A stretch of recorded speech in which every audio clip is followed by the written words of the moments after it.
Hey, RJ. Hey Yuri, how are you? I'm doing good, young man. Good to see you. Good to see you. For you, thank you. Good, good, good. Just to let you know that once this gets done recording what we're talking about today, I'm going to download it. I'm going to put it on Instagram, and then I'm going to put it on my Yahoo account, and then put it on Facebook. So there's three different platforms for it to reach out to people. Okay, great. Sounds good? Yeah, sounds good to me. Alrighty. Yeah, So how you been doing, young man? yeah, not too bad. Just enjoying this nice weather and trying to stay out of trouble. You want to make sure that was clear. Yes, yes, yeah, absolutely. Alrighty. So, um, why don't you give us a little feedback on give us a little feedback on why you're here today? For Yeah. you guys that don't know, this is RJ Bunch, and he's going to tell us about why he's here today.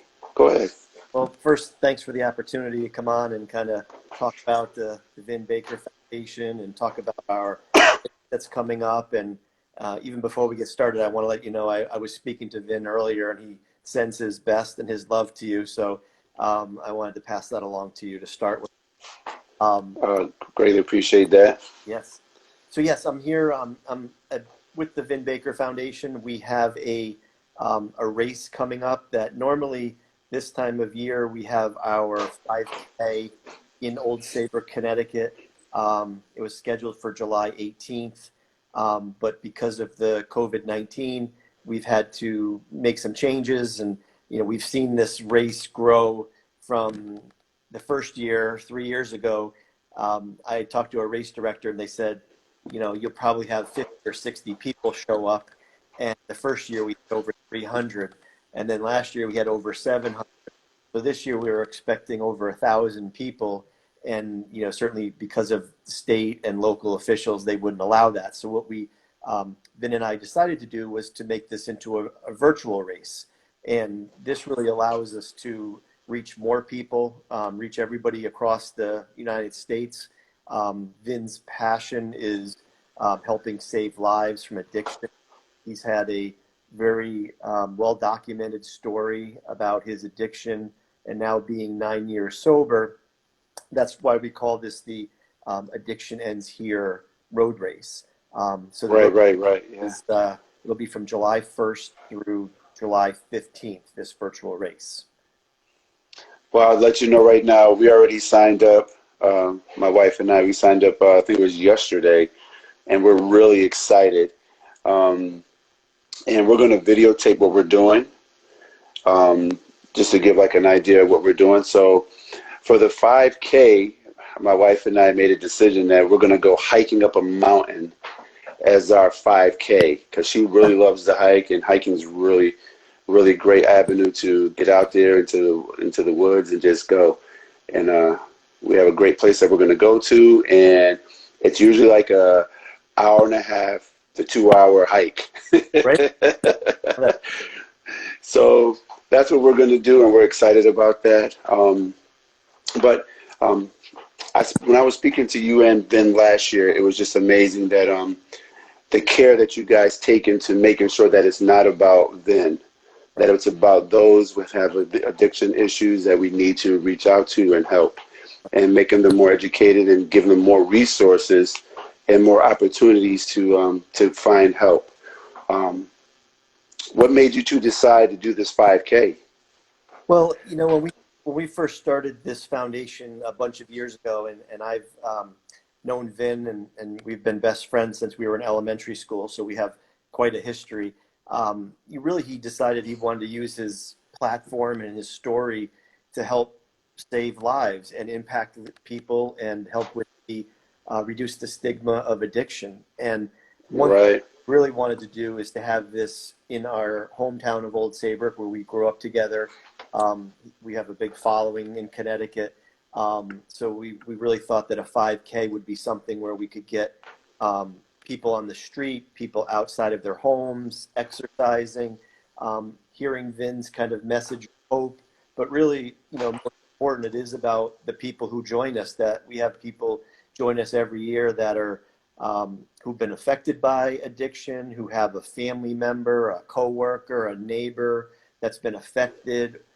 People come with their shirts with people's names on them. So it's really a very moving event. And if you get a chance, if viewers get to go to vinbaker.com and hit sign, you'll see our website where we have people sign up. And on there, there's actually a video from last year's event. So I know you were there, Yuri. Absolutely. But you can kind of get a feel of what it is. And you're 100% right. It's not about Vin. It's about people in the addiction community. And right now, the addiction community it's in a pandemic within a pandemic. So Yes. really a tough time for people in recovery and people who are struggling. So we're really trying to get the word out. And really, then when we decided to make this a virtual event, we've decided we're trying to get people from every state in the country to represent this virtual event. And Vin is currently today out in Milwaukee because of his job.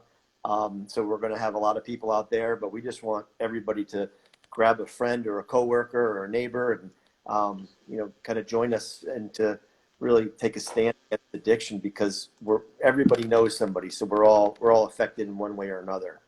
Absolutely. I was amazed that I met so many different people that weren't just in Connecticut, but they were met people from like Rhode Island, Massachusetts, New York. There were some people from New Jersey that were there. And I was like, wow, that was amazing to me to actually get a chance to meet different people from everywhere. So that let me know how far this reaches out to a lot of people. And now that it's virtual, it's going to really go even further, and people can actually zone in while they're doing it and have a great conversation about it, the whole bit. Well, I think you're right.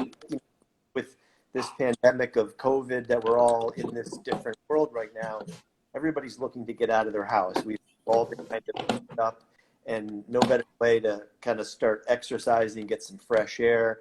And, right as far as the reach, I mean, we have people, who've signed up so far for this virtual race from Connecticut, New Jersey, New York, from Seattle, Washington, Nebraska, Wisconsin, Maine, Massachusetts, Florida. I mean, people really kind of reaching all over the country so far. So it's really encouraging to see people are really kind of embracing what Vin is setting out to do. And it's really Right. talk about his message of hope that, Vin's story, that it's this very epic fall from the Yeah. race, pen, fall, and bounce back and have a very productive and happy life. And that's really, what we're trying to help people do. There was a lady that was there with her son, and her son's name is Gavin, and he did the 5K with his mama. And remember, she had him on her little backpack with him, running a little bit. Yeah. And she was there to support, his father, who was going through some things at that time. But that was amazing how they both got in together and they ran that whole 5K and they did it together, and it was great watching him get his medallion and for completing the race, because he actually finished it on his own, because we were like, you need to get up and run for your mama, and he got up and he started going. He just needed a little push, and it was great watching him, and he was excited, and it was really nice watching those type of things take place. Yeah. Well, it is, and we've tried to the races that we've had here in Connecticut. We've tried to make very family friendly, because this addiction, it affects the family, and it kind of has this ripple effect from the nucleus of the family right out. So we've really tried to make it family friendly. We saw last year the kids fun run, so we had all the kids out there running. This year, because it's virtual, that you can still sign up with your youngster. We're going to have bibs on our website that you're going to be able to print out and kind of color for kids, that and then they can take pictures of it and share it with us. So we're just kind of trying to make this a very family friendly event, and it's going to be very interactive with Vin. Is important because his voice needs to be heard. And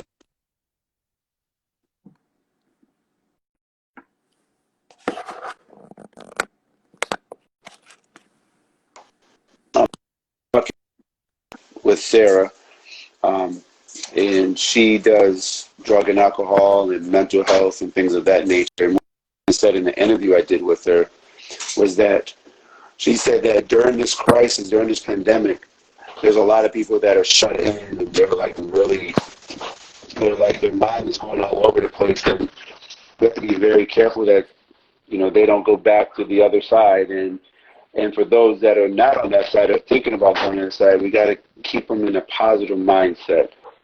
That's right. Well, that's right. You know, as much as I read, Ah, you froze on me a little bit there, buddy. oh yeah, you froze a little on me too. Can you see? Am I okay? You're back. Okay. Yeah, as I kind of read exactly what you're talking about, and Vin has told me, and I've heard from others that, you know, you're right. People are cooped up in their home, which isolation is really not a good thing for somebody who has the tendencies in the addiction world.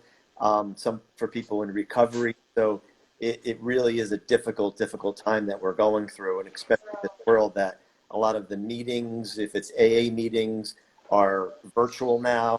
People can't go to meetings, so there's a lot of reasons where, you know, we're seeing the numbers of people with addiction going back into their addiction, and really having a hard time. So, you know, we're kind of all about helping reduce the stigma, which I think is a big part of it, and really helping people. And that's kind of been our message, that, you know, we're here to help people get into treatment.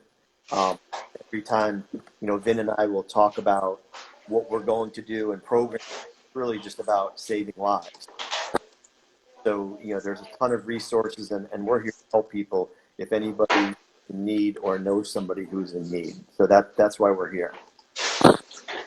You know, the good thing is that when we're at the event, it was nice to see like Channel 8 News was there to help let everybody know what's going on. I even spoke to Stan Simpson. Remember, he spoke to Ben some years ago about it, things like that. And it's great that there's different platforms to reach out. So it's not the excuses anymore. Well, there was nothing there for me. That's right. You can't use that excuse no more, because social media is very big on putting things out there. There's so many resources out there, and this is one great event where you can actually get out, walk with others who either were addicts, who know someone who's addict, someone who works alongside addicts. There's always a boatload of different people there to help carry you across the finish line and help you along your way. So the days of I don't know nobody, didn't have the resources, is now officially over. Yeah. You know, and we have platforms like this to talk to individuals and say, hey, help each other out. Let's make this happen, you know. Right. Right.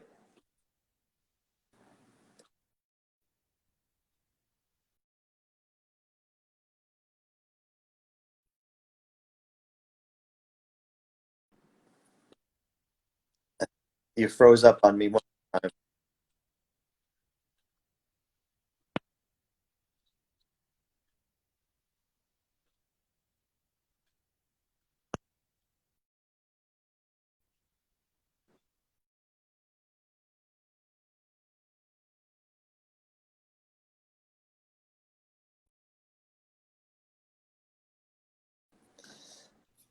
I think you froze up on me. I'm sorry. Yeah, just a little bit. We froze up for a minute there. Yeah. Yeah. No, I didn't do that. I'm sorry. Did you hear the question? I did not. I didn't. No, you didn't hear the question? No. All right, so What I was saying is that, you know, because of what happened with Floyd last week, it's almost like it's overshadowing everything that we're trying to do, and actually coexist with the same thing that what we're doing, because there's people out there that are in need of not being depressed or being afraid of what's going on, and let me go drink, let me smoke, because this situation's happened now, I need to numb my brain. This is the best time to focus in and not go in that direction just because of what happened a week ago. You need to have a clear head. What is your thoughts on that? No, I agree 100%. I think that, you know, really people need to, at this time, more than any, reach out for help. And I think that's a big part of it. You know, again, if it's a friend, a neighbor, coworker, whoever is struggling yourself, you really got to reach out to somebody to help you. Um, Absolutely agree that there's so much on in the world and so much distraction that people in the addiction space really have a hard time because one more layer on top of another. So it's really, really challenging. I know that one of the things that I used to work with this young kid, and when I was working with him, he had parents that would pick him up and bring him to school, drop him off. And I remember one day I went to go talk to his parents about his behavior and how he wasn't going to be able to play on the basketball team for a few games because of his behavior, and try to figure out some ways to help each other out on that. And when I went to go talk to the parents, when the parents opened the door, there was a cloud of smoke that came out. And I was just overwhelmed, like, this is not happening. How am I going to talk to the parents about their kid, their child, and what was going on? This is what's happening. And there was nothing much I could really say at that point, but just to let them know that he won't be playing for a couple of games. We need to talk about it. And that was the end of it. I couldn't get upset with the kid. I just had to just pray about it and just figure out a way to reach him. But it's little things like that that makes it difficult for us to help a young man like that before he gets to the next stage of life where he's making even more decisions on his own that might not be the kind of right decisions. And how do we even stop that? I mean, what do we do? Oh, it's so heartbreaking when you hear that because, now I know I have a 7-year-old and we're doing distance learning. So now Yeah. young man you're talking about home a lot more, not school, and he's in the environment that may not be the healthiest for him for all of those reasons. It really creates this dynamic that makes it so difficult to help. And now this young man or young woman is exposed to, if it's the drugs or the alcohol or whatever's going on in the house, just so much more because the people, everybody's home. It's a really, really hard thing to know how to handle. But I think the only thing you can do is kind of reach out, let people know that you're there to support them, be available, check in with people. So really, it's a really, really hard thing to that's happening right now. Yeah, it makes it really challenging. There's Katie. Hi, Katie. How are you? Hi, Katie. Yeah, she's on her way to go play some hoops right now. She's gonna be better Oh, than her great. sisters. She's gonna be better than both her older sisters for sure. Oh. She already has it. She already has it born and bred inside of her. So I can't wait to see that happen. Well, I'm embarrassed to say that today I finally got a basketball hoop for outside of my house. My 7-year-old daughter is asking for one, so we're excited to put it together and get it up so we can start using it. So, Absolutely. Um, I sometimes I sit there and I say, man, we can't go to the parks. We can't play no basketball here and there. Good thing we have a basketball hoop right here at the house. It makes it so much more convenient yeah, and it's a lot safer. absolutely. So RJ, before you dedicated yourself to being a part of this foundation, what were you doing before? So for the last 20 years, I was an entrepreneur. I opened up 5 retail stores across the country. So I was in retail. I was self-employed for 20 years. And, Vin and I, about 4 years ago, we'd have breakfast times in town. And, he was, at the time, he was probably 5 years sober. And he said, I'm really looking to do something with my story. And because over the years, when you know Vin's story, he'd been taken advantage of. When you're an athlete and there's money involved, there's issues that surround that. And I was never one of them because, again, we've been friends since we were in elementary school. So he asked me, he said, I really would like to start a foundation that I could help people. We can get them into treatment. And he's like, the only way I would like to do it is if you'd be involved because I just don't have anybody else that I can trust. So at that point, I made a commitment, and I sold all my stores, and I said, all right, if you're serious about this, I'm serious about it, and let's make this, really something that can be impact and help people in this world of recovery, because it's so needed. And his voice, and really him being the face of this addiction, is really where I see this going, because everybody relates to kind of falling and getting back up. His is the bigger fall. So, my prior work world was in the retail business. It was great, but this opportunity came along, and I'd love to work with my best friend. So, I can't complain. It was great to be down there and to see so many different venues that were involved in it. Why don't you share with folks that might want to participate in that aspect of it? How would they be able to be a social distance venue? Yeah, like when we have sponsors, so we have, if you go to, again, vinbaker.com, you'll see there's a button for sign up, and it will link you to our page where if you want to become a sponsor, there's information on there. If you want to become a participant and sign up, it's on there. You can, get it. You can create a team. So if, a handful of your coworkers want to get together, or people from your church or from whatever community, you can set up a team under your name, and everybody, when they sign up, joins. So it's kind of a nice way to be competitive. We have a lot of gyms that do that, where every gym wants to have the most people on their team. But really, just going to vinbaker.com has all the information about this race. We have added this year, just because we didn't want to exclude anybody, so everybody's kind of level of exercise and capabilities. We added a 1 mile distance. We have the 5 mile distance. We have the 5K. We have a 10K, a half a marathon, and a full marathon. So we've never had the longer distances, but we have a handful of people already signed up for the marathon length. So it's really encouraging that it's not something I could do, but I'm excited for them.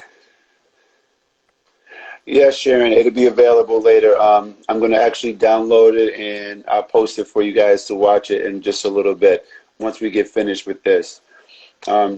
Sharon is amazing. We can't wait to have her back into the gym. I know she can't wait either. Sharon and I, we both have a lot of friends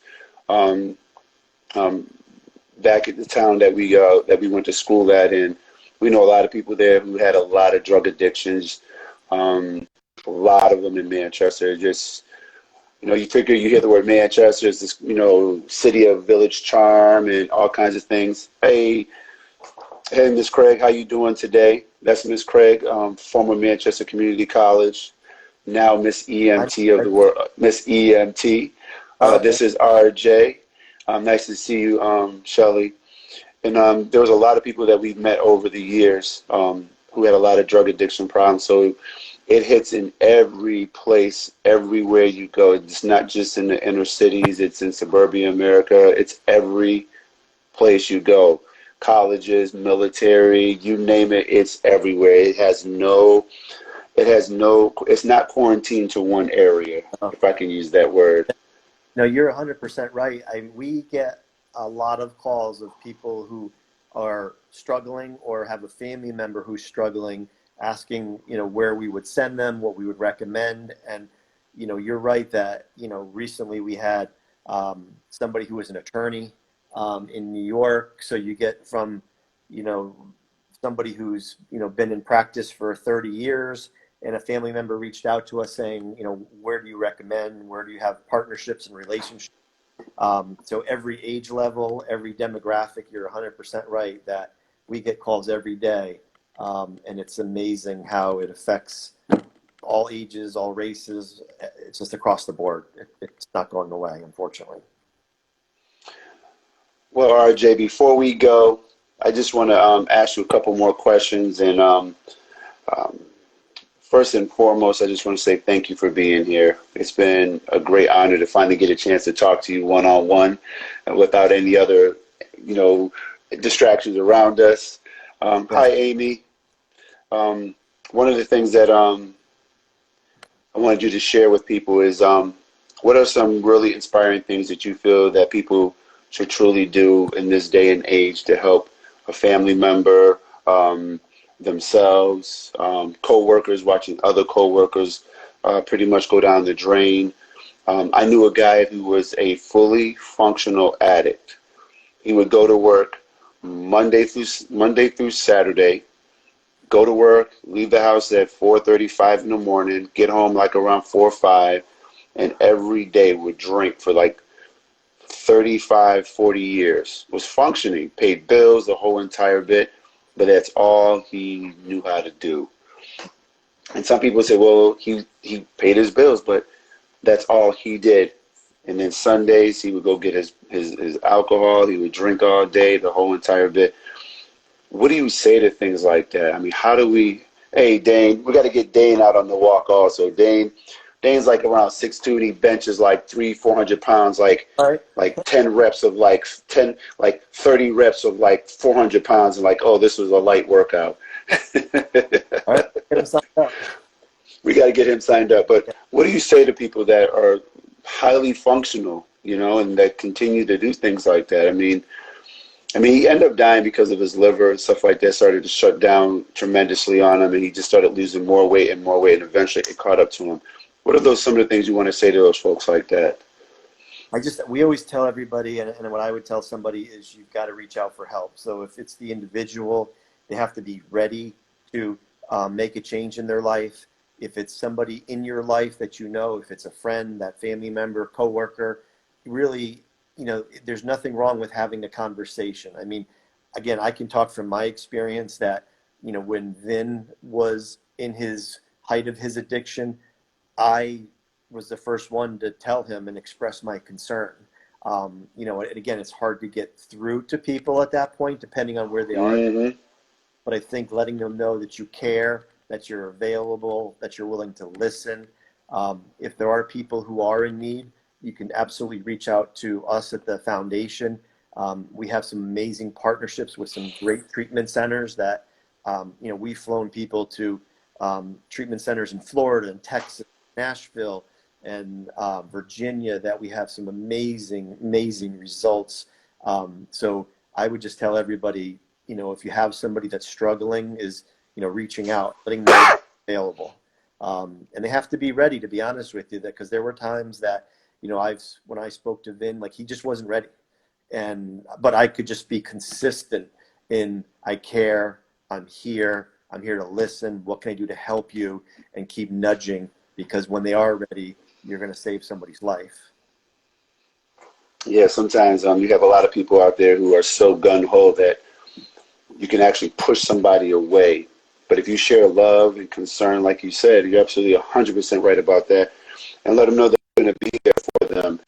When they're ready, you're going to be there. And when they are ready, you need to be ready for them and be ready for them and be able to take your hand out and say, let's go, buddy. I got you. I'm here for you. I'm with you.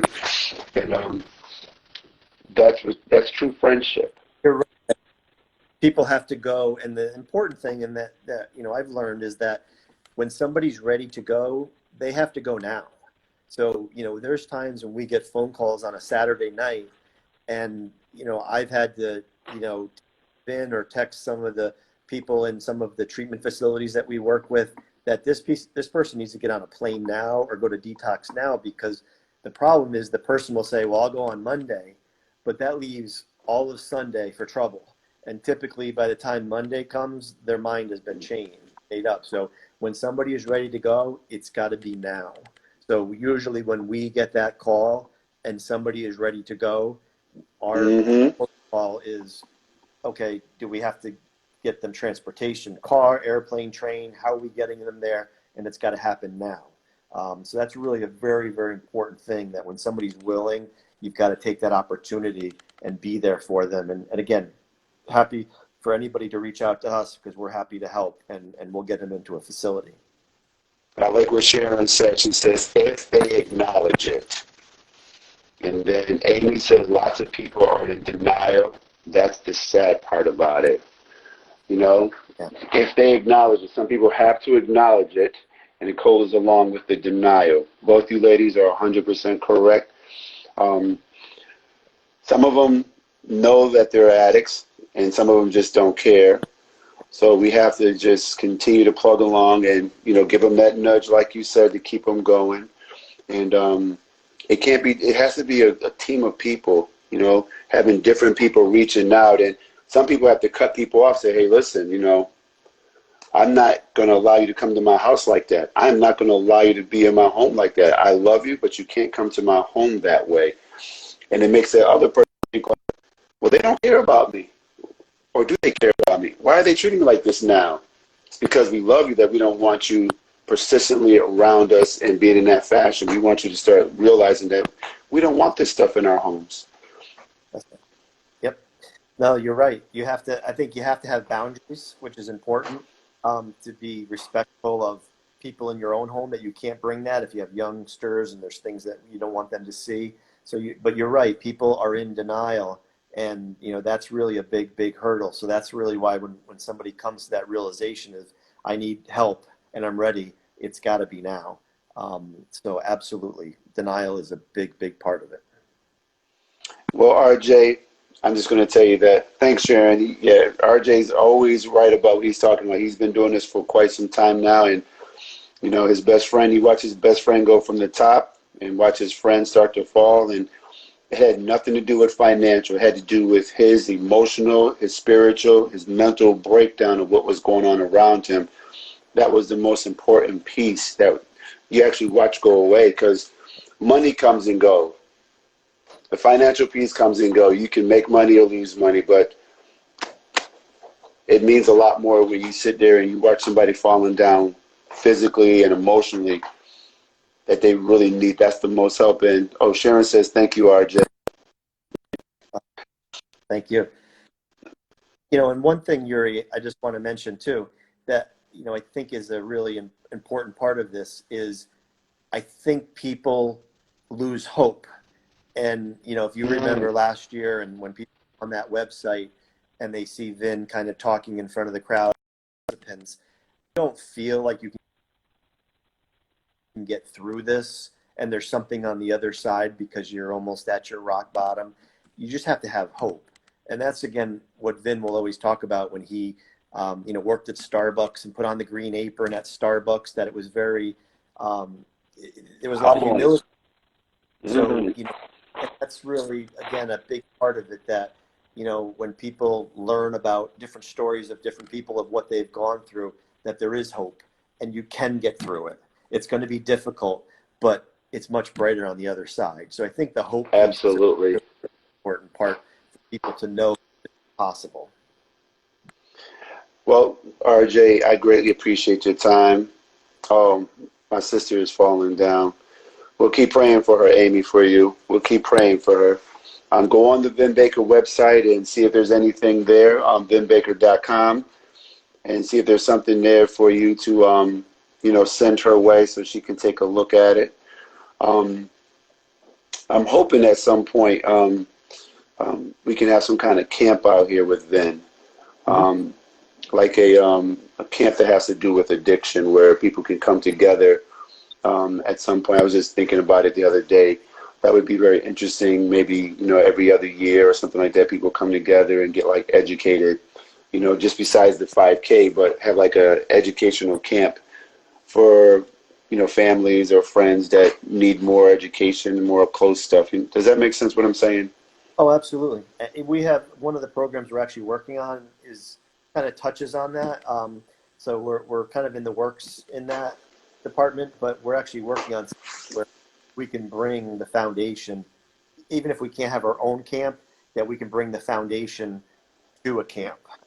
So we're kind of working on some things that you're tracking on. So I agree with you. That'd be fantastic. Well, you guys have any more questions before we go? You guys want to ask RJ any questions? Sharon, Amy? Just sign up for the virtual race, right? Let's support some people and help some people. Absolutely. So don't forget, you guys, they have the 1 mile virtual race that you guys can walk. And they have the 5K, of course, and, the half a marathon and a whole marathon. And we're going to actually do the hike. We're going to videotape in segments of it because 2 hours of videotaping it. You guys might not want to hear certain words that come out. Oh no!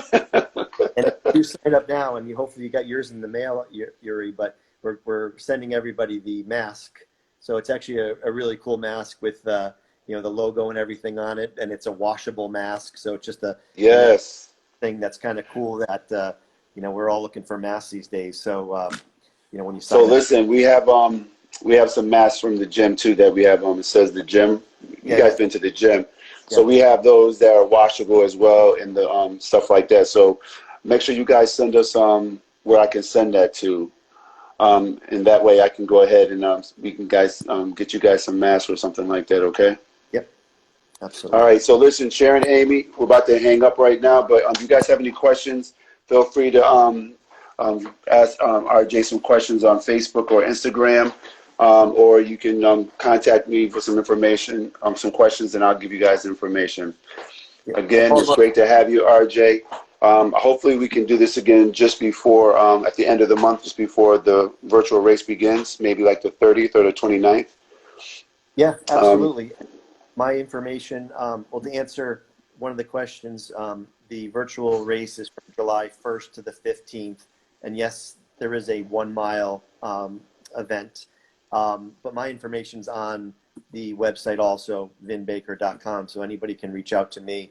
And again, if they need help, we have all the resources kind of lined up. So my email and phone number's there so people can reach out if needed.